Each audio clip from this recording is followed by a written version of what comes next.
Bonjour tout le monde, bienvenue dans le backstage de l'entrepreneuriat. Je suis très heureuse d'être là avec vous. J'ai une super invitée aujourd'hui. Qu'est-ce qu'on fait dans le backstage? On tasse un peu le rideau de la scène entrepreneuriale pour aller voir qu'est-ce qui se jase dans les coulisses, comment ça se passe réellement, concrètement, quels sont vos réels enjeux, besoins et réflexions nécessaires en affaires. Mon nom est Catherine Robillard, je suis une passionnée d'entrepreneuriat. Je suis là pour vous accompagner à concrétiser vos ambitions, rien de moins, mais également mettre de la clarté sur la suite du développement de votre entreprise et bien sûr s'assurer que ça fasse du sens pour vous. Mon invitée aujourd'hui, vraiment très heureuse qu'elle nous ait accordé de son précieux temps. Elle est avocate de formation. Elle a été aussi gérante, productrice d'artistes reconnus au Québec. Maintenant, elle accompagne des femmes entrepreneurs ambitieuses à aller amplifier et conquérir leur grande vision. Fait que là, déjà là, vous savez pourquoi je suis stimulée et enthousiaste à la recevoir. Elle est aussi l'auteure d'un best-seller quand même, Les 7 clés du leadership féminin, un livre que j'ai vraiment grandement apprécié. On va sûrement en discuter aujourd'hui. Elle a aussi également dernièrement écrit Faire une femme de soi et c'est aussi le titre de son podcast, de son émission de radio. Donc, je suis très heureuse d'avoir le plaisir d'échanger sur tous ces précieux et importants sujets-là. Janie Duquette, salut! Allô, Catherine, merci pour l'invitation. Je suis contente Ah, ça me fait vraiment plaisir. Nous, on a eu quelques petites minutes avant le début de l'entrevue, puis on était déjà sur des sujets vraiment passionnants, entre autres au niveau des profils féminins. Et là, on pourra en parler au courant de l'entrevue. Je me demandais pour débuter avec ton bagage puis ton parcours quand même étonnant, là, veux pas, t'as touché à tellement de choses fascinantes. Comment tu arrives à te présenter et à faire une synthèse justement de ton parcours auprès de gens, mettons, une communauté qui ne te connaît pas? Comment tu résumes qui est Janie Duquette? Qu'est-ce que je fais dans la vie? Parler. C'est bon. Des fois, c'est ce qui résume le mieux.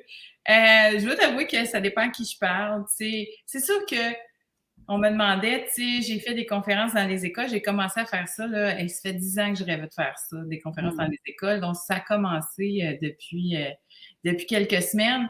Et les jeunes filles me demandent, c'est quoi la chose dont tu es le plus fière, tu sais? Puis c'est vraiment d'avoir écrit mon livre, Les 7 clés du leadership féminin. C'est vraiment d'avoir mis quelque chose au monde qui va servir les femmes. Tu sais, je me suis posé la question, quand j'ai écrit mon livre, je me suis dit, qu'est-ce que j'aurais aimé savoir avant de commencer mon parcours? Tu sais, je l'ai vraiment écrit pour celle que j'étais à 20 ans avec mes grands rêves qui voulaient soulever les montagnes et tu sais, qu'il n'y avait pas de limite à ce que je voulais être puis accomplir. Et je me disais, qu'est-ce que j'aurais aimé savoir à ce moment-là qui aurait facilité mon parcours? Fait que j'ai écrit ce livre-là. Fait que c'est sûr que quand je me présente, auteur, je commence par auteur. Tu sais, je pourrais dire animatrice, tu sais, ça fait 300 femmes que j'ai en entrevue. Là, je suis sortie de mon imposture. Je peux dire que je suis animatrice, tu sais, je l'ai assez faite. À la radio, en podcast. Fait qu'auteur, animatrice, conférencière, mais surtout metteur en lumière de femmes extraordinaires. Hein? Pas beau ça? Bang! Mais c'est ça, puis ça a toujours été ce que tu as fait aussi dans le show business aussi. Puis, mais voilà, je veux pas m'en aller là tout de suite parce que je veux pas m'en aller tout de suite dans cet aspect-là, mais ça s'en vient. Je voulais savoir, le leadership au féminin, étant donné, pour faire le lien avec ton livre, ce que tu as dit l'autre fois que j'ai attrapé, que je trouvais ça fabuleux, que c'était une ressource naturelle qui n'était pas exploitée à son plein potentiel. Je trouve ça vraiment important parce que pour côtoyer des femmes entrepreneurs présentement, on est tout le temps en train de faire comme oui, tu es la bonne personne pour le faire, puis oui, tu peux avoir cette audace-là, puis oui, let's go, tu peux le faire à ta façon, puis oui, tu peux utiliser l'intuition, puis oui, tu peux y aller avec ton cœur. Alors, j'aimerais ça que tu nous en parles un petit peu, le leadership féminin, pour toi, ça comporte quoi exactement? C'est toutes les idées qui émergent des femmes qui arrivent dans un milieu, dans une situation, ceux qui se disent « Mon Dieu, ils n'ont pas pensé à faire ça. Mon Dieu, ils n'ont pas pensé à faire ça. Mon Dieu! » Parce que, dis-toi une affaire, c'est qu'on vit dans un monde qui a été pensé et conçu par et pour les hommes. Alors, dans ce contexte-là, tous les premiers meetings, tu sais, le premier meeting où on s'assoit autour de la table et on dit « Bon, là, on veut faire ça. On veut construire ça, on veut créer ça. Qu'est-ce qu'on fait? S'il y a juste des hommes autour de la table, ils vont oublier une coupe d'affaires. Parce qu'on veut pas, on n'a pas la même perspective, on n'a pas la même appréciation des gens, appréciation de la vie. Puis là, pars-moi pas dans le on genre-tu pas. Regarde, on a certaines particularités qui sont peut-être pas généralisées, mais on a des particularités qui, si on les laisse émerger pleinement, on peut pleinement se compléter, hommes et femmes. OK? Fait que c'est pas un combat pour moi, c'est une mission de bien compléter le tableau. La mission plénitude, on va appeler ça de même. Mission plénitude, hommes, femmes, travaillent ensemble pour rendre le monde meilleur. Alors, cette mission plénitude-là, elle a besoin des idées des femmes, de la vision des femmes, de leur façon d'être, leur façon de faire. Et là, le plus gros indice, les filles, qu'on a besoin de votre leadership féminin, de vos idées, de votre créativité, de votre authenticité. Là, je vous nomme les 7 clés. De votre bienveillance, de votre sens du partage, de votre sens de la paix. La meilleure ouverture à ça, c'est quand vous arrivez dans n'importe quelle situation puis que quelqu'un vous dit, ben voyons donc, ça n'a jamais été fait de même. Ah ah! C'est ça. On a besoin de toi. Fait que toutes celles qui nous écoutent, on a besoin de toi. Puis, tu sais, probablement que toi comme moi, les femmes qui viennent vers nous, ils ont des ambitions, ils ont des envies, ils ont des rêves, ils ont des choses qui ont envie d'émerger, de sortir. On a besoin de ces choses-là. Fait que ma mission, c'est de faciliter cette émergence-là. Exact. D'idées, de vision et de pouvoir féminin. Parce que qui dit je veux créer quelque chose, je veux amener une solution, tout ça, c'est exercer du pouvoir, c'est exercer du leadership pour amener des gens à embarquer dans ta vision puis te suivre dans ton projet. Exact, exact. Puis à quel point tu remarques que la première fois que quelqu'un te nomme sa vision, à quel point tu remarques que c'est souvent pas la bonne? Que c'est souvent parce que, tu sais, j'aime quand tu dis que tu accompagnes les femmes ambitieuses à amplifier puis aller conquérir leur grande vision. En tout cas, moi, ce que j'entends souvent, c'est qu'ils nomment une certaine vision. Ah, un jour, j'aimerais accomplir telle chose. J'aimerais avoir tel impact. Mais souvent, c'est qu'ils ne savent tellement pas comment y aller. C'est qu'ils mettent ça un petit peu plus petit là, pour dire, ben, je ne sais pas trop, je pense que je peux aller là. Mais quand on creuse sur les réelles intentions, souvent, on se rend compte que non, attention, là, la possibilité, elle est là. Puis la vraie créativité amène à tel endroit. Est-ce que tu remarques ça, toi aussi, qu'on n'ose pas nécessairement nommer nos réelles ambitions? Hey, je sais pas si c'est parce qu'on n'a pas le même casting, mais moi, c'est big, là. Ouais. Les bons drettes là, en partant. Ben, peut-être parce que j'ose le dire. Tu sais, moi, je suis une think big. J'ai think big dans mon ADN. Je suis incapable de, quand quelqu'un me parle d'une affaire, moi, je vais le voir de façon exponentielle. Puis, tu sais, c'est Lise Wattier qui disait ça, tu sais, disait shoot for the moon. You will, tu sais, même si tu te rends pas à la lune, tu vas peut-être atterrir dans les étoiles, tu sais. Ouais. Fait que let's go pour la grosse affaire. Puis moi, je dis tout le temps aux filles, hey, négociez pas avec vous-même quand vous rêvez, là. Tu sais, rêvez pas au milieu, là. Rêvez en haut, tu sais. Fait que je te dirais que moi, c'est ça. Puis les filles qui font plus vous osez, peut-être, plus les gens, en tout cas, les filles qui viennent vers moi, ils ont des grands rêves. Là. Ils ont une think big facile. Puis, je pense qu'on l'a tout. Il faut juste oser le dire.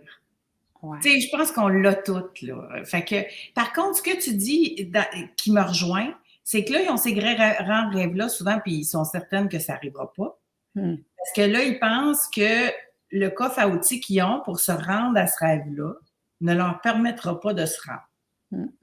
Mais la beauté du pouvoir féminin, c'est que c'est tout un autre coffre à outils que les filles ne savent pas qu'ils ont, puis qui peut leur permettre de se rendre là. Yes. Et là, une fois que tu te rends compte de l'ampleur de ton pouvoir, parce que le plus grand défi pour les femmes, c'est pas d'avoir du pouvoir, c'est d'être au courant qu'ils en ont. Absolument. Vraiment. Alors, tu sais, fait que des fois, ils sont pas au courant qu'ils en ont. Fait que là, c'est extrêmement... Moi, j'ai tellement beaucoup... Tu sais, j'ai pas de misère à être une cheerleader, là, parce que c'est déjà là. Ouais. Tu sais, fait que des fois, c'est juste d'ouvrir la boîte de Pandore. Bon, justement, allons-y dans la boîte ou comment on fait pour trouver la boîte. Est-ce que pour toi, l'expression, justement, faire une femme de soi, qui était ton livre puis ton émission de radio, est-ce que faire une femme de soi, pour toi, c'est ça, justement, oser aller dans la boîte de Pandore? Mais c'est vraiment, tu sais, si on veut rester dans le faire une femme de soi féminin, masculin, mettons, là. Mm-hmm. Si on veut que la chicane pogne dans une salle, partons sur ce sujet-là, OK? Qu'est-ce qui est féminin puis qu'est-ce qui est masculin, même dans une salle de juste de femmes, OK? La chicane va pogner. C'est un sujet à la base d'un paquet de chicanes puis tout ça depuis le début des temps. Fait que j'essaie de pas trop aller là-dedans. Mais quand j'ai écrit mon livre, forcément, j'ai écrit un livre sur le leadership féminin. Il fallait que je parle de ça. Alors, dans tout ce que j'ai lu, que ce soit la psychologie, que ce soit les études à Harvard, que ce soit, tu sais, différentes affaires, le fait féminin et le fait masculin, il y a une affaire qu'on peut identifier puis qui fait un peu l'unanimité. OK? Donc, le masculin, c'est le sens de soi. Et le féminin, c'est le sens de l'autre. Avoir le sens de soi.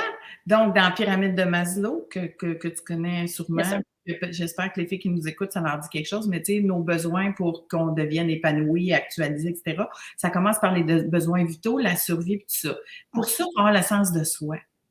Hein, pour se protéger, pour se nourrir, pour vivre, pour survivre, puis être déterminé, puis être courageux, puis être... Là, je viens de vous nommer un paquet de forces masculines. Yes. Mais quand on fait une femme de soi, c'est qu'on a besoin des deux coffres à outils. On a besoin des deux. Fait que la première affaire, c'est que oui, tu sais, t'as la survie, puis etc., etc. Honnêtement, on est capable de le faire, ça, les femmes. Montrez pas tant. En tout cas, moi, j'aime autant quand je rentre dans mon aspect féminin. On monte d'un étage, tu sais, où, tu sais, on est plus dans, tu sais, on n'est plus dans la survie, on est dans vivre, on est dans la beauté, on est dans l'empathie, on va prendre soin de l'autre, s'assurer que ça fonctionne en cohésion, comment le groupe tient ensemble, est-ce que tout le monde est bien, est-ce qu'on en prend soin, est-ce que, tu sais, tout ça, ça se complète extrêmement bien, tu sais. Alors, faire une femme de soi, c'est un peu... c'est épouser ces deux côtés. T'sais. Puis moi, j'ai fait des erreurs. T'sais, honnêtement, quand je te dis tantôt, là, maintenant que j'ai vraiment, je pense que je me présente vraiment dans mon entièreté. T'sais. Pendant un moment, j'ai rejeté mon côté masculin. J'ai vraiment fait cette erreur-là, tu sais, dans le sens où j'étais à bout. Le problème avec le féminin puis le masculin, là, c'est que le masculin, ces forces-là qu'on nous apprend depuis qu'on est jeune, qui sont les forces qui vont nous amener à du succès, ce sont des forces limitées. Très important de savoir ça. C'est des forces limitées. Fait que ce que ça veut dire, c'est que ça a besoin de se reposer, ça. Parce que si ça ne se repose pas, le réservoir se vide. Quand le réservoir se vide et qu'il est complètement vidé, il n'a plus. Quand il n'a plus, ça s'appelle burn-out, opting out ou maladie. Et il n'a plus pas pour 5 minutes, là.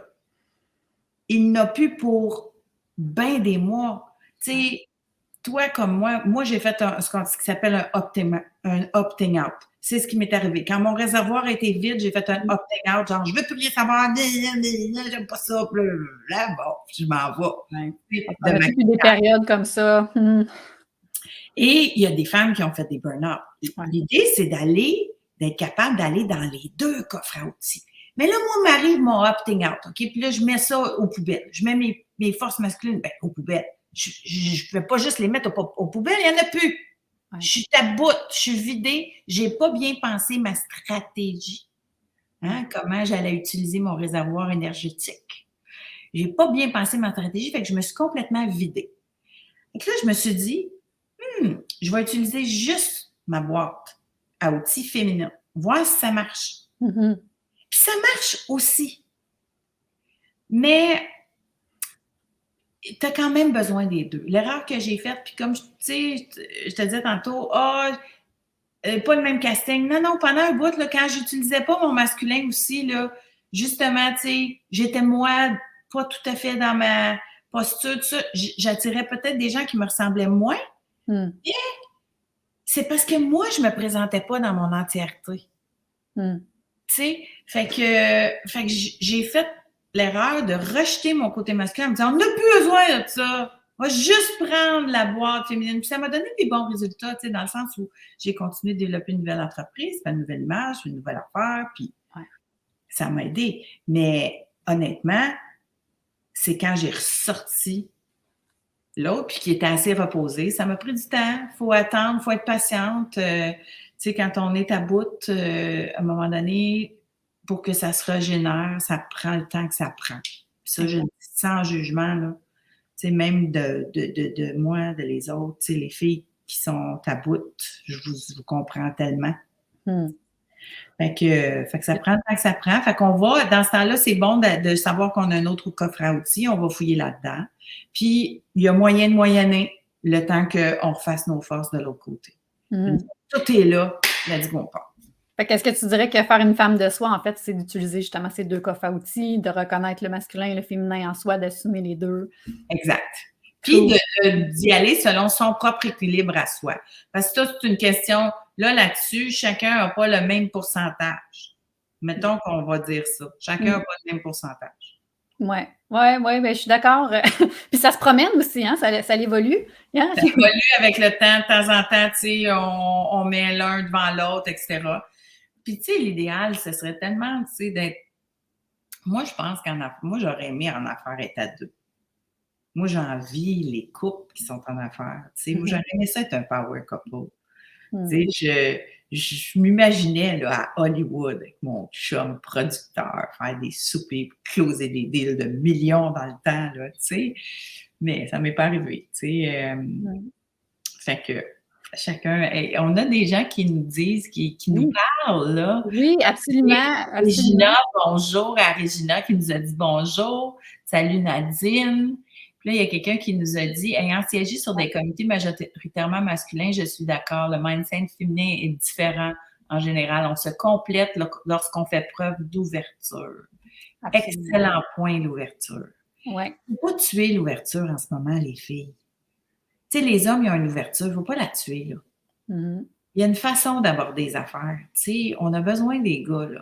On ne peut pas rentrer là avec le bazooka et dire, vous êtes toutes, vous ne nous avez pas écouté, puis tu sais, c'est pas le même qu'on va.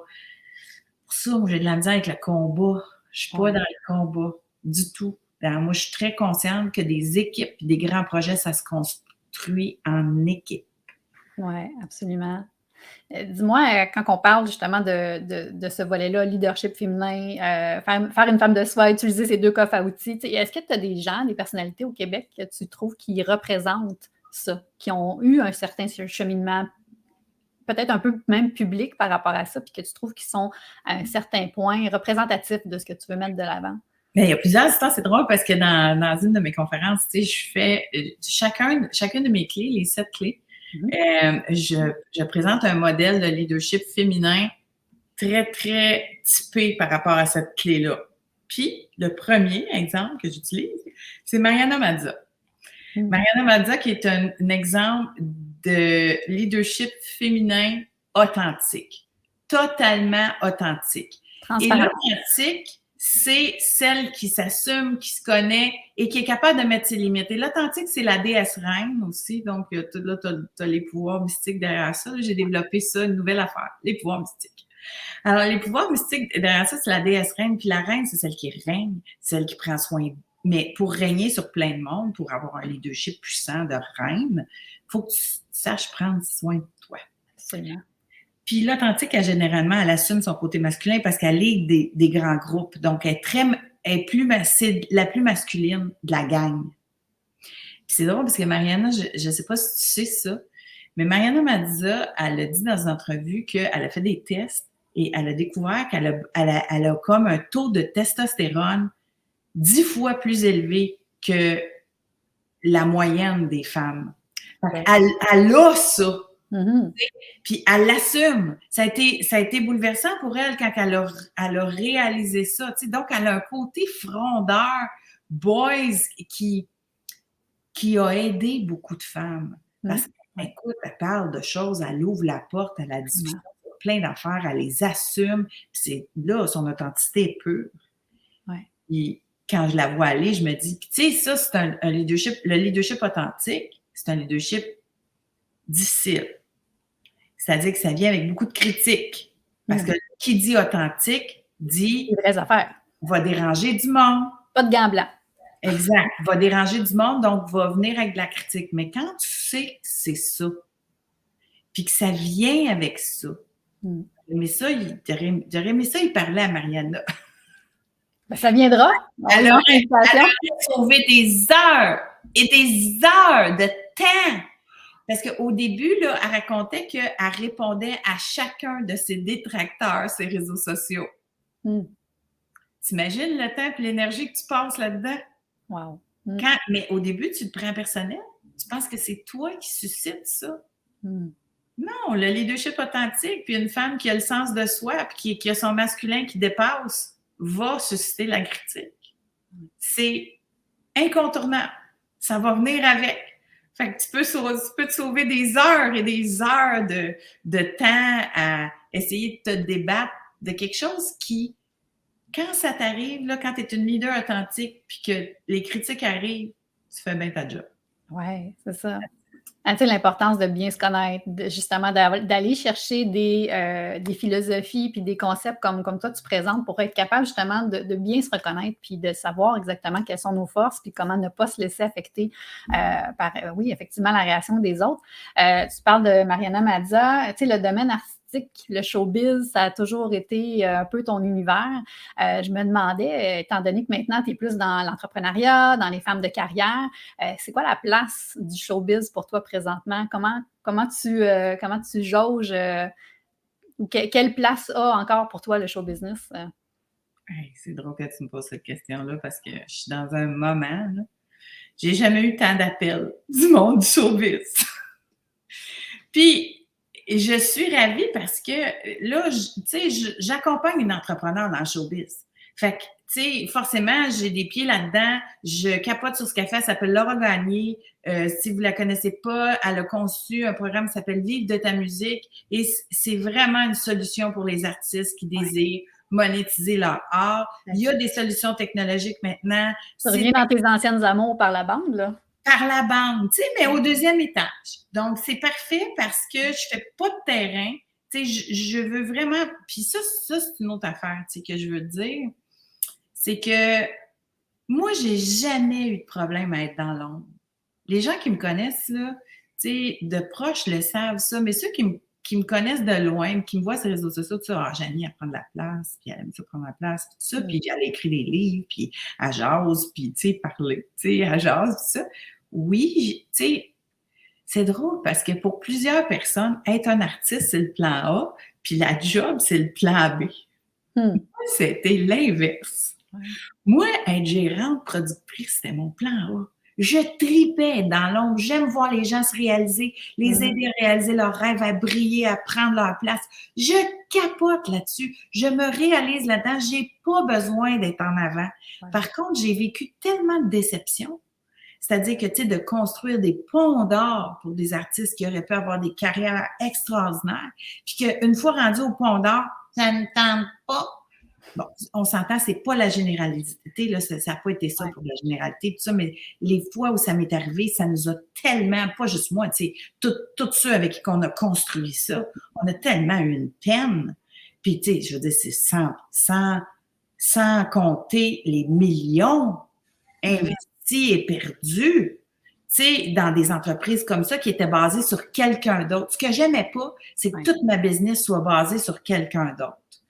Et là, quand j'ai décidé de mettre ça de côté puis de me dire, gars, je suis capable d'être créative moi aussi, puis je suis capable de parler moi aussi. Fait que c'est mon plan B, c'était de devenir la personne qui était en avant. Donc, j'avais plus besoin, je ne dépendais plus de quelqu'un d'autre. Mais moi, c'est drôle, c'était mon plan B. Puis je l'ai fait parce que j'avais quelque chose à partager, puis je savais que ça pouvait aider des gens. Mais est-ce que je triple là, d'être revenue dans mon plan A, donc être derrière des femmes qui ont des messages, des business, puis des choses à réaliser, je capote. J'adore ça. Donc, puis tu sais, oui, c'est correct, moi aussi, j'en ai un peu de la lumière, mais plus j'ai de la lumière, plus ça va leur en donner. Exact, exact. Ben, moi, je suis à la même place que toi, c'est ça. J'adore être justement bras droit stratégique aux côtés de celles qui veulent se réaliser, puis d'être la personne qui peut être un peu un support à la réalisation justement de ces belles ambitions-là, avec tout l'impact que ça peut résulter par après. J'aimerais te revenir sur ton TED que tu as fait en 2015. Là, tu vas me dire, je ressors des affaires, des boulamites, mais en faisant de la recherche sur la beauté des réseaux sociaux, sur YouTube, je suis tombée sur ta présentation TEDx Montréal Woman Edition. Je veux juste revenir là-dessus, puis je vais mettre le lien sous la vidéo parce que je l'ai trouvé extraordinaire. Dans la forme, le contenant, le contenu, la façon que les choses sont présentées pour celles qui ont envie de faire des conférences, je pense que c'est une belle présentation à écouter. C'est super intéressant. C'est très touchant aussi.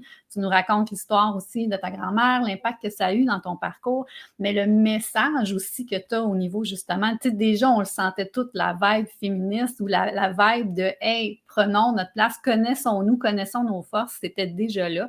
Puis c'était vraiment, vraiment, vraiment intéressant. Puis une chose que tu parles aussi, c'est que le fameux succès, là, le gros mot, le gros mot avec un S, le succès pour les femmes, c'est une question de bonheur et non pas une question nécessairement de résultat puis d'accomplissement. Mais on parle vraiment d'une notion de bonheur.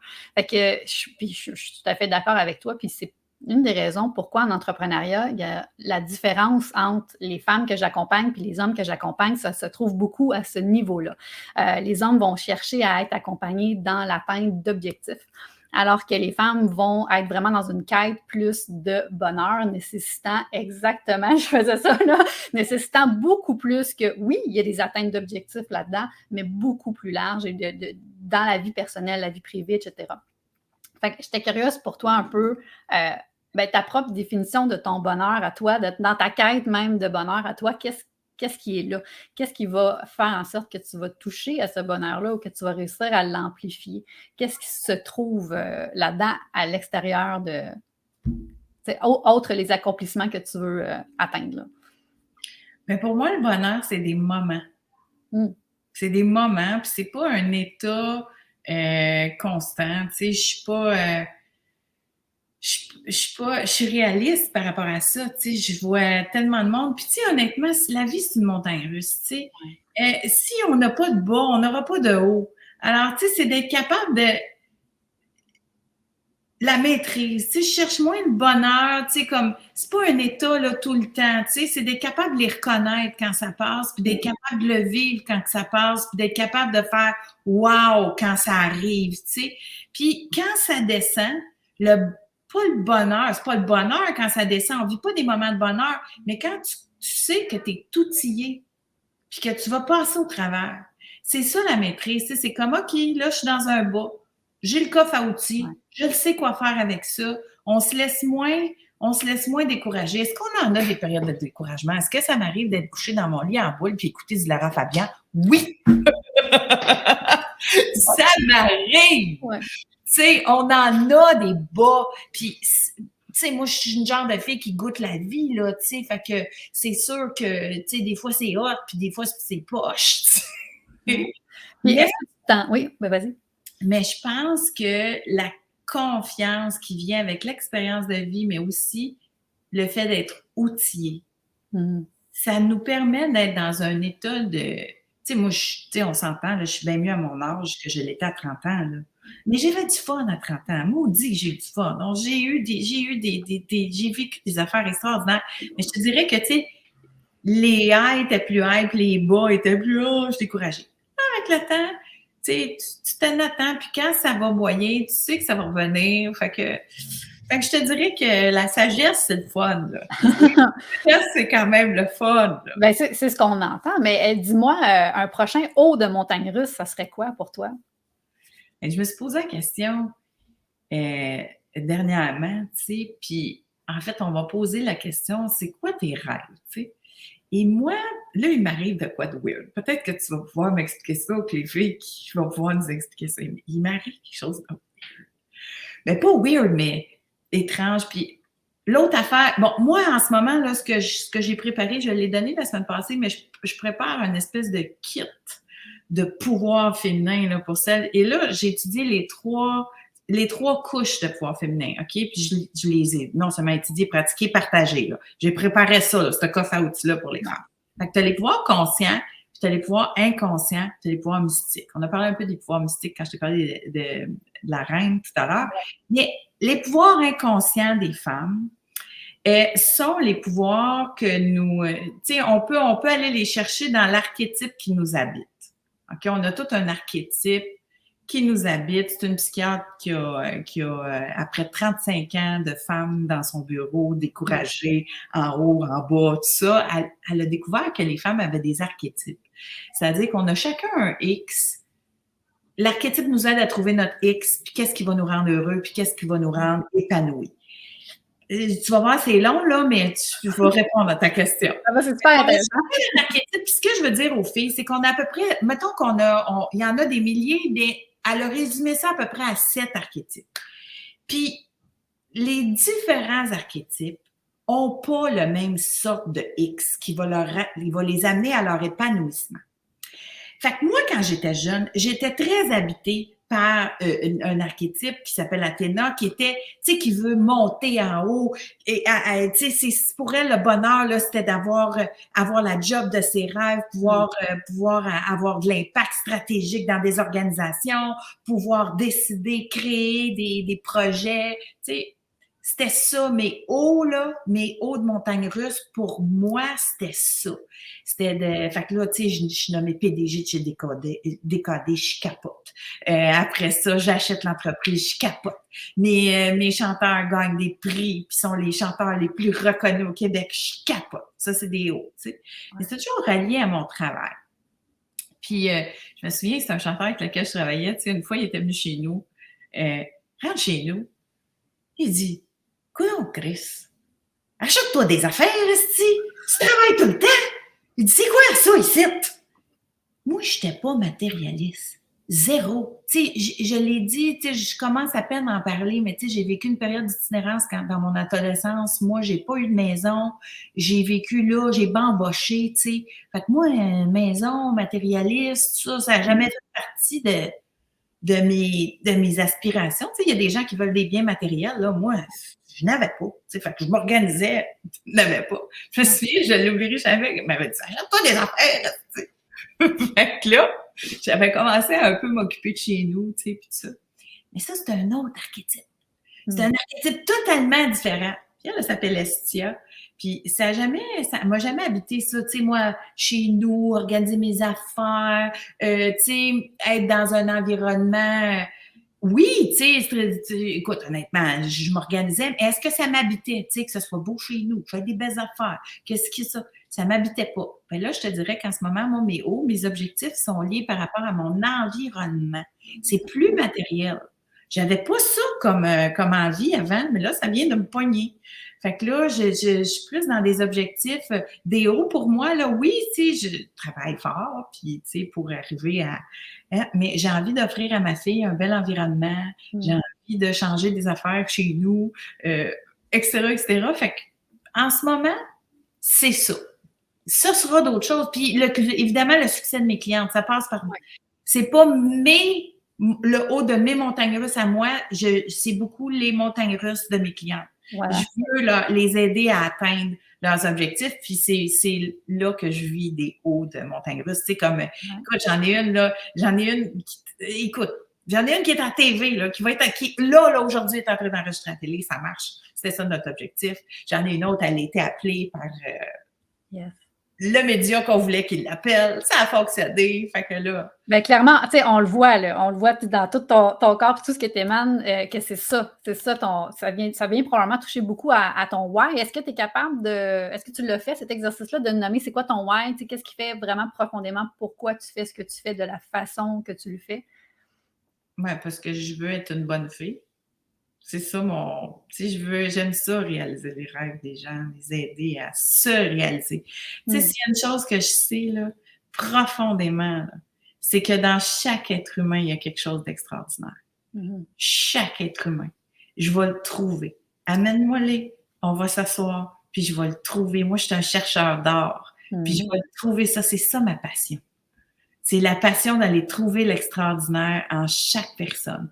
Puis pas l'extraordinaire, tu sais, je dis pas tout le monde, justement, tu sais, dont l'archétype les mène à être premier ministre du Canada. Tu sais, si c'était tout le monde que c'était ça, il y aurait bien du monde malheureux dans la vie, là, tu sais. Mm-hmm. Il y a plein d'autres bonheurs, il y a plein d'autres quêtes, il y a plein d'autres états nobles de l'humain. Un humain qui est actualisé, là, c'est quelqu'un qui est d'une beauté extraordinaire, qui soit cuisinier, qui soit premier ministre, qui soit dentiste. Je me souviens, le premier humain que j'ai réalisé qui avait cette lumière-là autour de lui, là, moi, j'aime ça, découvrir ça, c'était mon dentiste. Il était tellement heureux dans ce qu'il faisait, il était tellement aligné, tu voyais qu'il aimait son métier. La façon d'y expliquer les affaires, tout ça, juste d'être à côté de lui, ça faisait du bien. Il y a plein de monde de même. Ouais. C'est le fun de les découvrir, puis ou de les aider à découvrir ce qui va les rendre lumineux comme ça. C'est quoi le principal frein, tu crois? Ces gens-là, justement, qui ont peut-être commencé à trouver cette force-là, cette lumière-là, ils viennent te chercher pour les aider à aller développer ça plus en notoriété puis à mettre ça plus en lumière. C'est quoi qui les freine, selon toi? Les croyances. Tu sais, comme moi, les croyances, c'est eux-mêmes. C'est eux-mêmes. Hein. Souvent, les gens pensent que c'est à l'extérieur, les freins sont à l'extérieur. Puis je te dirais que plus le niveau de succès est arrivé, tu sais, c'est la personne elle-même qui va décider du niveau de succès qu'elle va avoir. En tout cas, en show business, c'est particulièrement vrai, là, dans le sens où c'est très, très relié à qui ils sont, c'est quoi les blocages, c'est quoi les croyances, c'est quoi tout ça. Fait que le principal frein, c'est eux-mêmes. Puis, je m'en suis rendu compte dans les écoles. Tu sais, la semaine passée, je pose beaucoup de questions aux jeunes filles, puis tout ça. Et déjà, tu sais, même dans leur vision de c'est quoi le succès, puis c'est quoi la réussite, je pensais que c'était fini, ça. Ils veulent tous être médecins. Ah oui? C'est quoi cette affaire-là? C'est fini, là, le règne. On s'entend, le médecin, c'est un mix des deux. Cerveau gauche, cerveau droit. C'est un mix des deux parce que c'est beaucoup, beaucoup de cerveau gauche, de l'analyse, tu sais, de la hiérarchie, de la structure, etc., etc. Mais le cerveau droit, dans le sens où il faut que tu prennes soin des gens, il faut que tu sois créatif, il faut que tu sois innovant quand tu es médecin, puis tout ça. Fait que c'est un peu des deux. Mais l'avenir est au métier cerveau droit. Dans les écoles, là, personne qui leur dit ça. Fait que toutes celles qui veulent être créatives, là, puis toutes celles qui ont des rêves plus créatifs, ils pensent la vieille croyance que les artistes, c'est pauvre, puis etc. Hey, aujourd'hui, là, tu demanderas au monde qui travaille chez Ubisoft s'ils sont pauvres. Okay? Fait que tu demanderas à tous les créateurs web voir s'ils sont pauvres. Puis si t'es monteur vidéo dans la vie, là, moi te dire, là, tu manqueras pas de travail jusqu'à ce que tu aies 103 ans. Exact. Fait que la créativité, donc ces croyances-là, tu sais, que ce dont tu rêves ne peut pas te mener à une prospérité, c'est un gros, gros frein. Ouais. Parce que les gens vont faire des choix de tête, puis qui sont peut-être pas les bons choix. Exact, exact. Puis, entrepreneuriat, même chose. C'est l'entreprise n'ira jamais aussi loin que l'entrepreneur derrière est prêt à aller. C'est exactement ça. Oui, tout à fait. Puis, je vois le temps qui passe. Je veux terminer surtout en parlant de l'aspect de la contribution. À travers ton parcours entrepreneurial, à travers maintenant ta notoriété, tu dois te faire approcher, tu dois avoir beaucoup d'offres aussi. Là, je sais que présentement, tu as participé à la campagne de Lise Wattier. Puis, Croire en elle, c'est ça. Croire en elle, ça s'appelle. Dis-moi, quelle était ton implication là-dedans? Puis comment tu fais tes choix dans quoi tu vas contribuer? Où est-ce que tu vas offrir de ton temps? Quelle bonne question! Quelle bonne question! Parce que c'est ça, tu sais, à un moment donné, quand, tu sais, chaque personne qui recherche de la notoriété, tu sais, est peut-être, tu sais, ce qui arrive quand la notoriété arrive ou quand, mettons, tu sais, le succès arrive, c'est que tu commences à être, tu sais, c'est pas comme le sport. Là. Le sport, quand tu arrives, quand tu gagnes, là, ben, ils gagnent la Coupe Stanley puis s'en vont se reposer pendant 2 mois. Là. En affaires, puis en affaires, puis en... Même dans le showbiz. Non, je viens d'avoir un texto qui vient de me déranger. En affaires comme ici, celles qui sont sur le web et qui travaillent sur le web, la journée où ça se passe, vous allez être 4 fois plus occupé. Mm-hmm. Fait que c'est pas le temps de s'asseoir sur ses lauriers. Fait que tu as raison, il faut faire les bons choix. Tu sais, fait qu'au lieu de voir ça comme oh mon Dieu, j'ai pas de temps, puis tout ça, c'est de voir j'ai la chance d'être sollicitée, tu sais, je l'accueille avec beaucoup de gratitude parce que tu veux que ça continue. Ouais. Puis, mais il faut faire les bons choix. Puis là, au début, moi, c'est trials and errors. C'est pour ça que j'aide les filles là, qui arrivent à ce niveau-là à faire les bons choix. Parce que si tu fais un mauvais choix, tu peux perdre rapidement cette sollicitation-là, puis cette notoriété-là, si tu fais les mauvais choix. Fait que, puis 90% des choses qui viennent vers toi, c'est bénévole. Que tu t'appelles Danielle Henkel, que tu t'appelles moi, que tu t'appelles, c'est du monde qui va vouloir que tu donnes ton temps, puis que tu donnes tes affaires. Puis alors que les femmes ont beaucoup de difficultés avec la valorisation de leur rapport et de leur travail, je dis qu'elles ont de la difficulté, c'est juste une question de croyance, elles valent beaucoup. C'est la valeur du féminin. C'est l'affaire la plus importante sur laquelle je choisis de travailler. C'est pour ça que je dis oui quand c'est le temps d'aller dans les écoles. C'est pour ça que je dis oui quand c'est le temps d'aller parler de tout ce qui va donner de la valeur au féminin. T'sais. Fait que c'est sûr que c'est difficile quand tu as une mission. Parce que ce que tout le monde me demande, ça répond à ma mission. Moi, je sais c'est quoi ma mission. C'est soutenir les femmes, c'est soutenir le pouvoir féminin, c'est soutenir le leadership féminin. C'est ça ma mission. Je ne me pose même pas de questions. C'est ça. Il y a du monde qui disent, ben c'est facile. Tu dis oui aux affaires payantes, puis tu dis non aux affaires pas payantes. Si c'était facile de même. Et si c'était facile de même. Quand tu as une mission, toutes les lumières s'allument quand tu peux répondre à un besoin puis tu peux aider. Tu sais. C'est plus une question d'argent. Tu sais, alors, la façon de décider, je vous la donne. Je vous la donne, la façon de décider. Le don de soi, ce n'est pas l'oubli de soi. As-tu de l'argent dans ton compte de banque? Ça va-tu bien énergétiquement parlant? Ça va-tu bien moralement parlant? Tu donnes quand tu as un surplus. Tant que tu n'es pas en surplus, c'est néo. Yes. Parce que avant l'autre, faire une femme de soi, c'est ça aussi. Tu sais, profiter du travail des femmes, profiter du fait que les femmes ont la croyance que leur rapport n'a pas de valeur, profiter des femmes parce que tu t'es fait profiter de toi comme femme, fait que c'est ton réflexe de profiter des autres femmes, tout ça. C'est quelque chose de très, très présent encore. Fait qu'il faut faire attention à ça parce que tu peux te perdre. Moi, les premières années après mon livre, je me suis perdue là-dedans. Si tu savais le nombre de dîners que je me suis farci, le nombre de ci, de ça. Je disais oui à tout au début, puis my God, que ça payait pas le loyer, là. Une chance que j'avais vu une vie avant, tu sais, moi, te dire, c'est Corneille qui a payé pour le leadership féminin au Québec, là. Je peux vous le dire, moi. Tu sais, je veux dire, c'est pas dans le sens où, tu sais, une chance, j'ai eu une vie à vie avant qui m'a permis de tenir le fort, poursuivre dans ma mission, tu sais, parce que la majorité de ce que j'ai fait, c'était bénévole. Alors, tout ça pour dire que j'ai pu me le permettre parce que la base était là, mon réservoir était plein. À partir du moment où ton réservoir commence à être vide, il faut que tu fasses les bons choix. Il faut que tu fasses des choix pour remplir ton réservoir. Et quand tu as du surplus, c'est oui. Absolument. Puis je trouve que ça fait un bon pont avec beaucoup de choses qu'on a discutées aujourd'hui dans bien se connaître.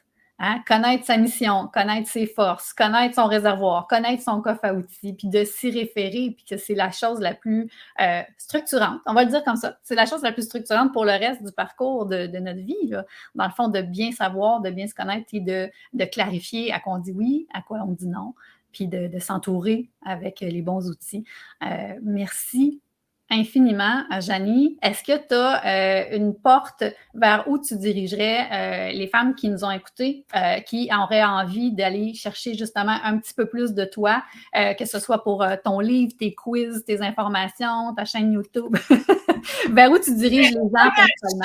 Si jamais vous avez un petit surplus, là, que ce soit 10 $, 15 $, 20 $, moi, je donne pour chaque don de 50 $, je donne un livre, puis pour chaque don de 250 $, je donne un accès à, justement, mon coffre à outils. Je vais le mettre à disposition des femmes sous peu. Je vais donner un accès à mon coffre à outils, ma masterclass Power, avec tout ce qui vient avec, là, le coffre à outils, tout ça.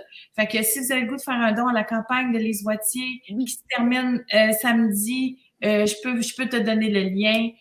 Évidemment, ça aide des femmes qui n'avaient pas de moyens. Tu sais, moi, j'aurais pas pu faire mes études si j'avais pas eu des anges sur ma route qui m'ont permis non seulement d'aller à l'école, donc d'avoir assez de sous pour pouvoir manger, pour pouvoir aller à l'école, continuer mes études, mais aussi qui m'ont prêté des vêtements pour aller passer des entrevues, qui m'ont, tu sais, on a besoin, tu sais, il y a plein de filles qui ont du talent puis qui ont de l'ambition, mais qui n'ont pas de moyens. Alors, la Fondation Les Oitiers donne des moyens à ces femmes-là. Et si vous allez sur le site, il y a plein de belles histoires de femmes qui ont été aidées par la Fondation Les Oitiers puis qui maintenant, tu sais, se sont soit réorientées. Il y a des femmes qui veulent se lancer en entreprise aussi. Bref, super fondation. Fait que ça, si vous avez le goût de ça, puis je vous donne des cadeaux si vous le faites, je vais te donner le lien, je vais le mettre, on va le mettre en dessous ici.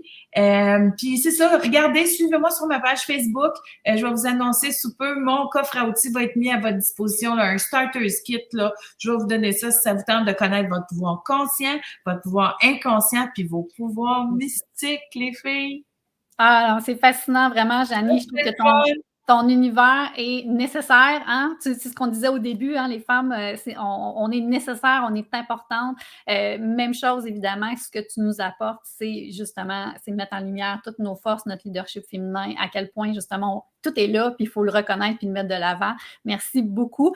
Tous les précieux liens vont être partagés sous la vidéo, jusque sur la chaîne YouTube aussi. Quand tu auras ton coffre à outils, je vais aller l'ajouter aussi. Merci énormément pour ton temps et ta contribution sur ce que tu fais auprès des femmes au Québec et plus large que ça aussi. Écoute, on continue de te suivre. Merci pour ton inspiration. Puis je te souhaite un bon succès, beaucoup de hauts de montagne à venir pour toi. Merci beaucoup, Catherine. Félicitations à toi aussi. Merci d'être là pour les femmes. Les filles, demandez de l'aide. On n'est pas obligé de faire tout seul. Catherine est là. Je vous encourage à aller chercher de l'aide. Si vous nous voyez aujourd'hui, c'est parce que vous suivez Catherine. Si vous avez besoin de son aide, elle est là pour vous. On s'entoure bien et comme ça, on peut briller à l'ampleur de ce qu'on a envie de faire. Bravo, Catherine, et merci encore une fois pour l'invitation. Ah, merci à toi. Bonne journée. Merci tout le monde d'avoir été là. Je vous invite à consulter la chaîne YouTube Redroit Stratégique et Backstage de l'entrepreneuriat pour aller voir d'autres coulisses en arrière de la scène entrepreneuriale de d'autres personnalités qui ont vécu et qui vivent les mêmes enjeux que vous. En affaires, on a tous les mêmes besoins. Alors voilà, je vous invite à rester à l'affût des prochaines entrevues. À très bientôt.